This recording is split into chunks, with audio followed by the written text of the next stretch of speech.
कारी सरकार में मुदाखलत और हंगामा आराई का केस। कैप्टन रिटायर्ड सफदर की ट्रायल कोर्ट के फैसले के खिलाफ अपील में अहम पेशरफ्त हुई है। सेशन अदालत ने कैप्टन रिटायर्ड सफदर की अपील खारिज कर दी है। इसी हवाले से मजीद तफसीलात जानेंगे दुनिया न्यूज़ के नुमाइंदे मोहम्मद इशफाक से। जी बताइएगा, क्या अहम पेशरफ्त हुई?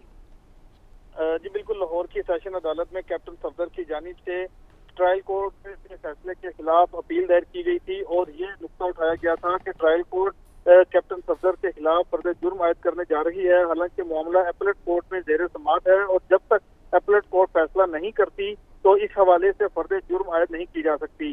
सरकारी वकील ने बताया कि कारी सरकार में मुदाखलत और हंगामाराई करने के मामले पर कैप्टन सफदर के खिलाफ मुकदमा दर्ज किया था, तो अब कैप्टन सफदर के खिलाफ फर्द जुर्म आयद होनी है और इस हवाले से ताकीरी खरबे इस्तेमाल किए जा रहे हैं। सेशन अदालत ने तमाम दलाइल सुनने के बाद कैप्टन सफदर की अपील खारिज कर दी और ट्रायल कोर्ट का फैसला दुरुस्त करार दे दिया। शुक्रिया मोहम्मद इशफाक, आप हमें अपडेट कर रहे थे।